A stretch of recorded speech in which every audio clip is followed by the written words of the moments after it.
दिया ही नहीं सर ने मुझे, क्योंकि ऐसे तो बिना तो यहाँ पे मतलब हमें तो लगता है कि ऑफलाइन क्लास कैसे कराएंगे, ऑनलाइन में इतना मजा आता है। हमें एक स्टूडेंट एक दिन भी एब्सेंट नहीं। ये स्पेस को आप यूज कर सकते हो। ये सेम चीज मैंने बोला था मैम, आपका शीट वर्क से स्टार्ट करके ईच एंड एवरीथिंग हो जाता मैम। मेरा तो बात तो ही वही नहीं, किया मेरा बात का मैं, वैल्यू सारा नहीं देते सीट सर। वीट सब कहाँ से।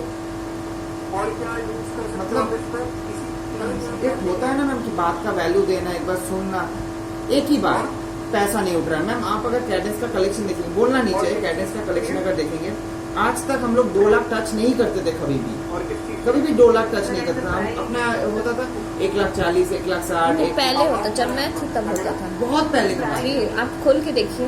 मैंने डेटा देखा है, डेटा तो मैंने फिल्टर किया ना, मैंने खुद देखा है। आपका 2 लाख हार्डली टच करता था। बीच में 3 मंथ के लिए किया था, जो पूनम मैम छोड़ने से पहले इवेंटों के टाइम पे 3.5 लाख 4 लाख करके आया था, क्योंकि मैम ने एक ही बार में पूरा साल का पेमेंट उठा लिया था कलेक्शन उठाने के लिए। मैम को इंसेंटिव चाहिए था। ये छोड़ के कैडेंस की हिस्ट्री में नहीं होता था। पर आज के डेट में देखिए अपना जो कलेक्शन हिस्ट्री होता है मैम, ये 4 मंथ हो गया ना, 4 मंथ में ऑलरेडी आज तक के डेट में 8 लाख के ऊपर चला गया है कलेक्शन। 4 मंथ में 8 लाख कलेक्शन, तो मतलब लगभग आपका 2 लाख एवरेज में जा रहा है। किसी मंथ में तो 2.25 लाख भी टच करवाया मैंने फरवरी में। सर को मैं दिखाता हूँ इतना कलेक्शन है, सर बोलते हैं मेरा इतना डेप्थ है, मेरा ये है, मेरा वो है। सर वो सब दिखा के एक के ऊपर एक चीज सर ने डिलीट किया है। ये तो कैडेंस का जितना था ना मैं 10 टाइम्स अच्छा करवा देता हूँ। आप एक काम कीजिए ना, मैं बोल रही हूँ ना, एक पूरा रिक्वायरमेंट्स का जो लिस्ट है ना, सर के पास ये मेल पे मुझे उनसे नहीं चाहिए, मैं आपसे मांग रही हूँ ना, आप मुझे फिर से दीजिए। मैं उसको जितना जल्दी होता है ना हम लोग उसको रेडी करते हैं, और कोई उपाय नहीं है ना, मुझे वेट नहीं करना, मुझे टाइम नहीं चाहिए। के लिए चाहिए तो फ्लूकी चाहिए अपना, ये सब तो फ्लूकी है ना मैम, जो मैनिक्विन से हाँ। टूट गया है, हिलता है बहुत, और सब हाफ हाफ है। एक फुल फ्लूकी चाहिए। प्राइस है 6,000, 7,000 प्राइस था, मैंने नेगोशिएट करके डेली में बात किया, 6,300 तक आया। डिलीवरी के लिए 6,500 में हो जाता। सर ने उसका भी नहीं दिया। अब से स्टूडेंट्स देखिए नोट कीजिए, आप मुझे सारा दीजिए ना, जो एकदम मेजर है ना, मेजर जो मुझे चाहिए और उसके लिए मुझे करना है मैं दूंगी, आप करिए, उठाइए ना।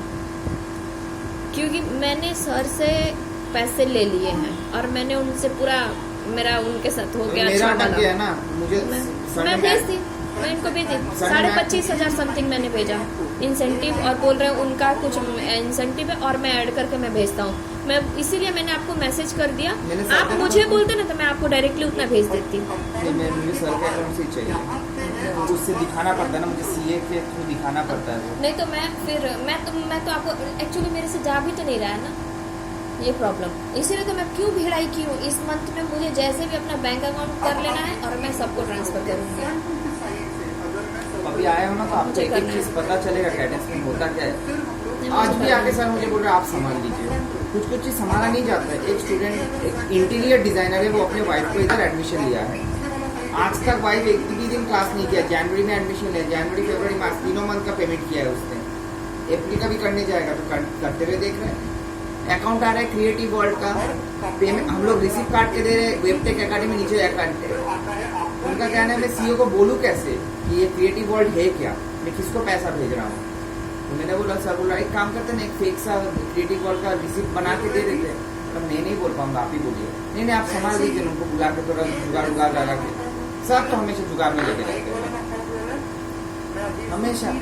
मार्केटिंग के लिए मैम सर ने मुझसे नवंबर में मेहनत करवाया कि आप मुझे रेडी करके प्लान दीजिए, दिया मैंने प्लान। आप मुझे दिसंबर में प्लान दीजिए, दिया मैंने प्लान। जनवरी में दिया, फरवरी में दिया। हाँ भेजता हूँ ना, आप भेजता हूँ ना, आज तक नहीं दिया। वैसे ही अगर अपोजिट ये साइड बंद कर दो। तो ये है आपका लेफ्ट CW, लेफ्ट CW और ग्रीन लाइन के बीच में क्या आएगा आपका, तो वो बीच में पोर्शन आएगा आपका लेफ्ट सेटबैक। क्लियर हो रहा है जी। अब ये हो गया बिल्डिंग के अंदर का एरिया, ये हो गया बिल्डिंग के आसपास का एरिया पर कंपाउंड वॉल के अंदर। अब आते हैं कंपाउंड वॉल के बाहर, तो ये आपका फ्रंट रोड है। वैसे ही आप नोटिस करोगे इस डायरेक्शन से दो डाइवर्जन है, ये वाला पोर्शन है आपका साइड वाला रूम। गरम क्या? इसका मतलब क्या हो रहा है कि आपके ये बिल्डिंग में एक्चुअली फ्रंट से भी एक रोड है और साइड से भी एक रोड है। गरम कम होगा, समझ रहे हो? इससे नहीं, इससे गर्म होगा, उससे नहीं होगा। इससे गरम होता है। ये हीट ज्यादा, ये 20 वाट का है, ये आँख में पड़ रहा है ये 20 इसको वाट, इसको बंद कीजिए तो सर। ये 20 हाँ रहने दो, ऐसा ठीक है। ये 20 वाट का है, ये आपका है 5 वाट का। इसके लिए लेकिन गरम हो इसका जाता है। कलर थोड़ा कूल है, उसका तो बाप रे, आँख में लग रहा है। ऊपर देखिए तो जला के कितने हाइट का होता है? इरिटेट कर रहा है। इससे भी आँख में लगता है। तो आँख की तरफ होना है इससे। यही तो है इंटीरियर का साइड इफेक्ट। ये सब चीज सारा गलत लगा हुआ है। क्यों? और जब भी हम गलत बैठते होता है। हैं ना यहाँ पे, तो हर एक चीज को पॉइंट में रख के हमें बनाना होता है। ये सब चीज सही सही से नहीं लगा है। अरे अगर फिर मुझे भी तो खुद से मेघा मैम, दीजिए। फिर भी मेघा मैम ने थोड़ा हेल्प किया लगाने के टाइम पे। नहीं तो ये क्या होता है ना, सब बोलता है कि पूरा वॉल मार देगा, एक भी खुल नहीं रहेगा इधर, बाहर पूरा वॉल का वॉल। तो मैंने आप बोला, भी तो अपने कैबिन में वॉर्म लगाए थे। यही सेटअप, फुल वॉर्म ऐसे करके ऑल्टरनेटिव वॉर्म तो करके लगाना ही नहीं चाहिए ऑफिस में, बिल्कुल भी नहीं। एक लुक आता है। वो लुक कहाँ पे आएगा? जहाँ पे आपको कोई चीज हाईलाइट करना है ना, वहाँ पे। अब जैसे आप एक मैनिक्योर लगा दिए, उसके ऊपर में एक स्पॉटलाइट डाल दिए, एक बड़ा सा लोगो है वहाँ पे डाल दे, तो उस सब चीज पे ठीक लगता है। लेकिन ये ऐसे आप वार्म कलर नहीं यूज कर आप सकते। क्या सेकंड ईयर की करेंगे? ठीक है, भगवान करे मिल जाए। ये लोग ऑफलाइन अब ऑनलाइन बंद करें। इनकेस अगर इसी तरह रहा सिचुएशन, तब तो मेरा हो जाएगा। रुपये सर वही बोल रहे थे, अगर हो गया तो फिर मैं करा दूंगा, कोई या दिक्कत फिर नहीं। इस पर्टिकुलर डायग्राम के ऊपर आपको भी तो पैसा पे करना पड़ा ना, कितना लिया आपने? सभी से कितना क्लियर है इसमें? कितना लिया? कम लिया लेकिन शेयर जितना होता है उतना या फिर उससे ज्यादा? अब नहीं, शेयर क्या करेगा? Video record. मैं अच्छा आपसे बात कर रहे हैं ना, तो बाद में मुझे कंफ्यूजन में सुनूंगी। नहीं ठीक है, बैठे ना। अरे बैठे ना, मैं कर रही हूँ तो बाद में सुनती हूँ। अभी कभी कभी ऐसे ही होता है ना। ठीक है, वैसे ये एक चीज में जो एक्चुअली घर से करा रहा है लोग, ऑफिस से रहता है ना, तो ये सब वायर तैयार कुछ नहीं, ये सब डिस्टर्बेंस आ रहा है ना, वाइट ये सब नहीं रहता है। वो लोग बेचारा घर पे जाके सारा, अभी देखिए ये फोटो क्लिक करेंगे, ग्रुप में भेजेंगे। आगे बढ़ेगा। डॉटेड लाइन, ये जो डॉटेड लाइन है ये फर्स्ट फ्लोर का प्रोफाइल है। मैंने बताया था आपको लास्ट टाइम, फर्स्ट फ्लोर के प्रोजेक्शन है ये। अभी भी याद है मैंने लास्ट सर ये हुआ ना अगर फाइनल। नीचे की तरफ सर को गिरा दिया तब बस स्कूटी से दर करके गिरे थे। मैंने बोला था कि मैं 3 जन को नहीं लूंगा, मेरे स्कूटी में 3 जन को बैठना है, उसके बाद से तो कोई बैठना ही नहीं। वो लोग बोल रहा था, तो एक तो लड़की बैठने का बात था, वो नहीं बैठी। ये डायरेक्शन, नहीं, मैं तो पहले ही बोल दिया था मैं लड़की को बैठा हूँ। ये डायरेक्शन क्या हुआ फिर?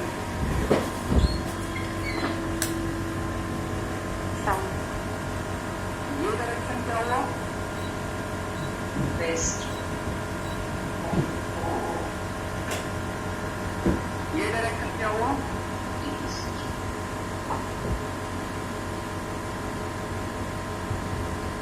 एक छोटा सा कर्व ड्रॉ करने वाला हूं मैं अभी। ये कर्व पे ध्यान देना। यहाँ से राइज होता है सन, इस पॉइंट पे एक छोटा सा सन बना देता हूँ।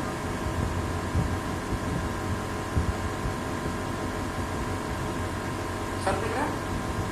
यहाँ से राइज होता है, यहाँ कहीं जाके सेट होगा। ये बोलते हैं ना हम ईस्ट पे जाता है, मतलब ईस्ट से निकलता है वेस्ट पे जाता है, ये कुछ है ना हम लोग।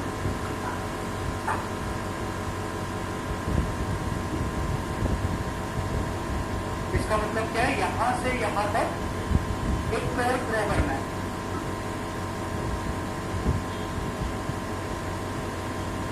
अब ये मैंने बिल्डिंग की इस तरफ से ही क्यों ड्रॉ किया हुआ? तो बता सकता है क्या? सर जो है वो साउथ डायरेक्शन ट्रैवल करता है। एग्जैक्टली, साउथ से ट्रैवल करता है, ईस्ट टू वेस्ट जाता है साउथ के डायरेक्शन में। इसका मतलब क्या होगा कि आपका जो सन रेज है, अब आप नोटिस करो, वो बिल्डिंग के इस डायरेक्शन से के ऊपर, है ना? सन की रेडियस इस डायरेक्शन से आ रहे हैं, तो आप नोटिस करोगे कि आपका फ्रंट बिल्कुल जो है हमेशा इकट्ठा रहेगा बैक साइड के कंपेरिजन में, है ना? ये क्लियर होगा? अब यहाँ पे एक कंसिडरेशन आता है, कंसिडरेशन आता है हमारे साइट के लोकेशन का। हमारा साइट का लोकेशन कहाँ रखा हुआ है आपने?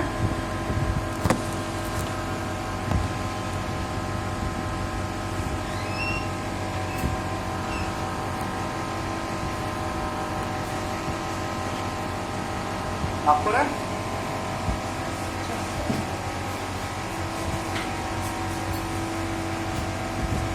नागपुर है ना? नागपुर में क्लाइमेट कैसा होता है? हम लोगों ने लास्ट टाइम डिस्कशन किया था। कैसा होता है? मॉडरेट ठंड भी बहुत ज्यादा होती है, गर्मी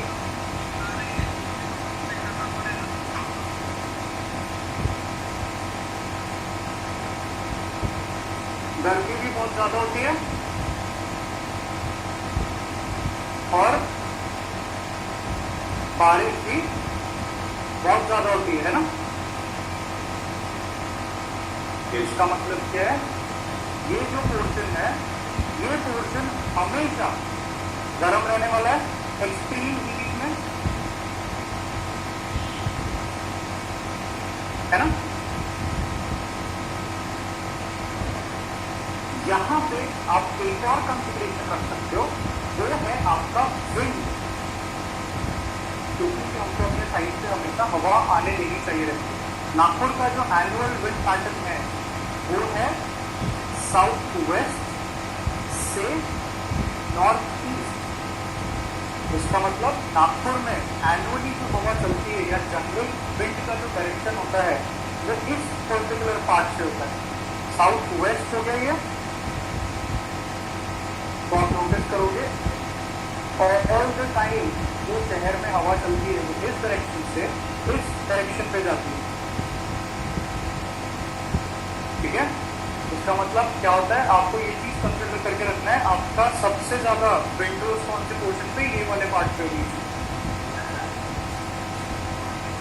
नेचुरल एयर अगर आपको सस्टेन करनी है, ये है आपके साइट का कॉन्टेक्स्ट। क्लियर हो रहा है? थोड़ा बहुत समझ आ रहा है साइट अभी पूरा?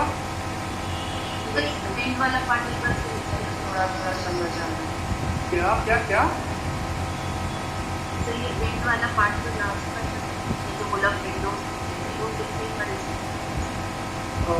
मैम हमारा ना जियोग्राफिकल कंडीशन के हिसाब से ना क्लाइमेट फोरकास्ट होता है, और क्लाइमेट फोरकास्ट में ना एनुअल विंड पैटर्न निकलता है जिसको हम लोग AWP बोलते हैं। एनुअल विंड पैटर्न क्या होता है? साल भर में हवा का डायरेक्शन जनरली कहाँ से आता है? आप टेरेस पे खड़े जो हवा चलती है वो हवा कहाँ से आती है? किस डायरेक्शन से आती है और किस डायरेक्शन से जाती है? हम लोग क्या करते हैं यूजुअली खिड़की के पोजीशन ऐसे रखते हैं जहाँ से खिड़की खोलने के बाद बहुत ज्यादा हवा है। बहुत सारे घरों में आप लोगों ने ऐसा एक्सपीरियंस किया होगा, कितनी भी खिड़की खोल लो हवा अंदर आती नहीं, क्योंकि खिड़की गलत डायरेक्शन में प्लेस की हुई है। हमको खिड़की ऐसे डायरेक्शन में प्लेस करना पड़ता है जहाँ से हवा अंदर आए और फिर दूसरी डायरेक्शन से बाहर निकल जाए। तो जो जनरल डायरेक्शन होता है विंड का नागपुर सिटी के लिए स्पेशली वो होता है साउथ वेस्ट से। तो एनुअल विंड डायरेक्शन यहाँ आता है और ऑपोजिट डायरेक्शन में निकल जाता है नॉर्थ ईस्ट, ठीक है?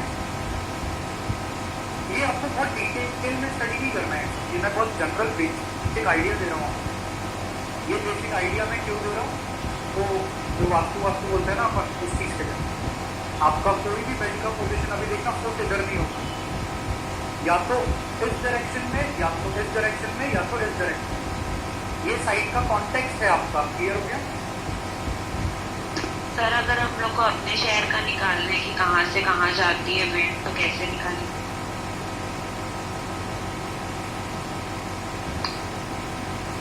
इसके लिए आप गूगल पे वेदर फोरकास्ट टाइप कर सकते हो, आपको सारा पता चल जाएगा। सर क्या सर्च करेंगे उसमें? वेदर फोरकास्ट अपने सिटी का नाम डाल दो, वेदर फोरकास्ट निकाल दो। सर तो उसमें बता देगा साउथ वेस्ट है या नॉर्थ है उसमें। जो भी होगा ट्रू डायरेक्शन को सारा बता देगा वो। ये इसका बताया जो मैंने क्लियर हुआ अभी। अब यहाँ पे एक और पॉइंट नोटिस करो आप लोग, ये पोर्शन ओपन प्लॉट है। ओपन प्लॉट है मतलब यहां से आपको बाहर का व्यू मिल सकता है।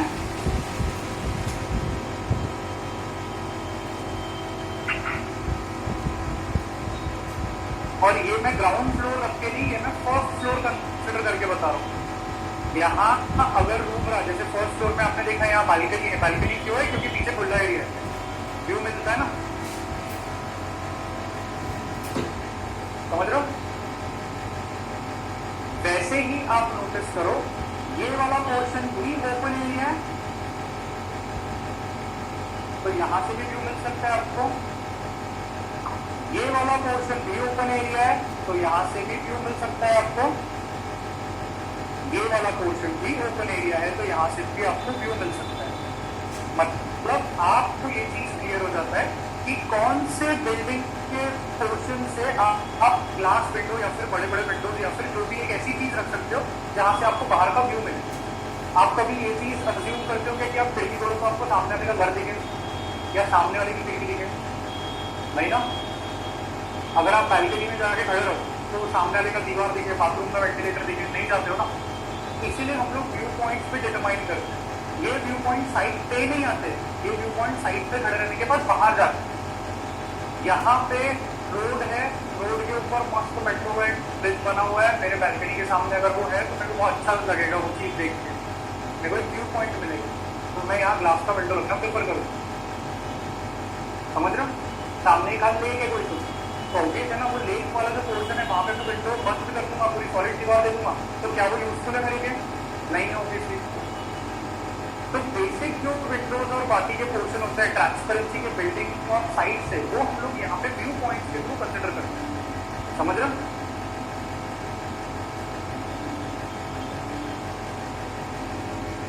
इतना है आपका साइट का कॉन्टेक्स्ट। अब इस साइट के कॉन्टेक्स्ट के बाद अगर आपको ये साइट का कॉन्टेक्स्ट समझ आ गया है तो अब मैं सीधा आ जाऊंगा आपके सर्कुलेशन पाथ पे। अभी मैं सर्कुलेशन पाथ इंटीरियर का नहीं, पहले एक्सटीरियर का बताऊंगा आपको। तो एक्सटीरियर का जो सर्कुलेशन पाथ होगा आपका, वो होगा कुछ इस तरीके से। आप रोड कंपाउंड पे मुझे बताओ, इस पॉइंट से इस पॉइंट तक आपका कंपाउंड वॉल है, तो आप दरवाजा यहां दे सकते हो कि आपकी साइड पे आने का? यहां दे सकते हो क्या? नहीं सर। यहां दे सकते हो? नहीं सर। इस पॉइंट से इस पॉइंट के बीच में ही लोगे कहीं तक, है ना? ये सब क्या मैं इसको कंसिडर करता हूँ फिलहाल सेंटर पे। अभी मैंने गेट का पोजीशन डिसाइड नहीं किया है, वो आगे डिसाइड होगा जब बबल डायग्राम बनेगा। मैं एक बेसिक सर्कुलेशन आपको बता रहा हूँ। मेरा जो सर्कुलेशन है वो यहाँ से स्टार्ट होगा, वो यहाँ से स्टार्ट होने के बाद सबसे पहले कहा जाएगा आपके सेमी ओपन एरिया में। एक मैं पेंसिल से आपको दूसरा सर्कुलेशन बना के बताता हूँ। मैंने शायद सोचा यहाँ से मुझे साइड के अंदर जाना है, तो मैंने यहाँ से एक सर्कुलेशन बनाया, फिर मैं यहाँ से ऐसा आया, फिर मैं यहाँ से ऐसा, फिर मैं यहाँ अंदर गया। ये प्रैक्टिकल है क्या? मैं सीधा अप्रोच रखने की कोशिश करूंगा। तो मैं अपने फ्रंट रोड से, आप नोटिस करो, सेमी ओपन स्पेस में, फिर सेमी ओपन स्पेस से मेरा सर्कुलेशन आएगा साइड के अंदर, इंटरनल वॉल। ये चीज क्लियर हो रहा है? तो हम लोग अल्टीमेटली फ्रंट रोड से अंदर आए हैं, फ्रंट सेटबैक पे। फ्रंट सेटबैक से हम लोग गए हैं सेमी ओपन स्पेस में। सेमी ओपन स्पेस से हम लोग इंटरनल वॉल्स के एरिया के अंदर गए। क्लियर हो रहा है जी? ये होगा आपका सबसे मेन सर्कुलेशन। अब यहाँ पे आप नोटिस करोगे बाहर के सर्कुलेशन में, बाहर का सर्कुलेशन हम लोग इंटरनल सर्कुलेशन बना देना। बाहर के सर्कुलेशन, तो बाहर का सर्कुलेशन ऐसा होगा, ये आपका मेन सर्कुलेशन हो गया। अब इन केस अगर आपको अंदर जाना है तो फिर आप यहाँ से कहीं डाइवर्ट हो सकते हो। अगर सेंटर में जाना है तो ये आंटी आगे बना देंगी। ऐसे ही कहोगे, यस अगर आप ये चीज सोचते हो कि ये सर्कुलेशन आपको बहुत ज्यादा एफर्ट वाला रहेगा, तो आप सीधा सीधा अपने पेन गेट से एक सर्कुलेशन ऐसा डिजाइन कर लोगे, तब इस केस में तो यहाँ पे स्टेप्स आ जाएगी, है ना, एक ऑप्शन है। और अभी आप नोटिस करके चलो, यहाँ से यहाँ तक आपका मेन सर्कुलेशन है, बच्चा जितना एरिया है वो सेकेंडरी हो गया, ठीक है। तुम भी पढ़ाई कर लो ना, कॉपी ले क्या? और यही एक रीजन रहता है। अब मैं आपको बताता हूँ, यहाँ एक रूम था, पहले डायग्राम में जो एक डोर था इधर बैक डोर बैक साइड का, यही बैक डोर को देखो आप कंसिडर करो, यही बैक डोर आपका सेकेंडरी सर्कुलेशन रहेगा, प्राइमरी नहीं, क्योंकि ये दूसरा दरवाजा है, ये मेन दरवाजा नहीं, इसीलिए इसको सेकेंडरी सर्कुलेशन में कंसिडर करते हैं हम लोग बैक डोर में। ये हो रहा है, ये जो सर्कुलेशन मैंने अभी आप लोगों को बताया है वो साइट का सर्कुलेशन, इंटरनल नहीं। इंटरनल सर्कुलेशन के लिए सबसे पहले हमको क्या करना है, सबसे पहले हमको बबल डायग्राम बनाना है,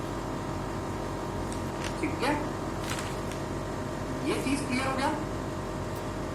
तो अब हम लोग शुरुआत करेंगे यहाँ पे अपना बबल डायग्राम बनाने की। बबल डायग्राम थोड़ा सा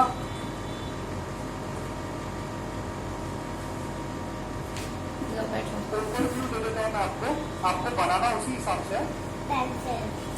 इस खाली स्पेस में मैं आपको बबल डायग्राम एक बना के बताता हूँ साइड पे। अब हम लोग कौन सी स्पेस पे आ गए, इंटरनल, इस ग्रीन वाली स्पेस पे आ गए हम। ना बना। तो अब आप नोटिस करो, यहाँ पे मैंने एक बबल बनाया हुआ है। ये जो बबल है, ये बबल है मेरा स्टेयर केस का, क्योंकि अच्छा मैंने स्टेयर केस का बबल सबसे पहले क्यों बनाया, क्योंकि मुझे एक चीज पता है, पूरी साइड पे इंटरनल प्लानिंग करते वक्त ये चीज नहीं हटती है कहीं पे, है ना, इसीलिए मैंने सबसे पहले ये बनाया हुआ है। क्या है? अब आप नोटिस करो, अपने दिए गए साइड के हिसाब से अगर मैं एक कंप्लीट आउटलाइन बनाऊं, तो आप नोटिस करोगे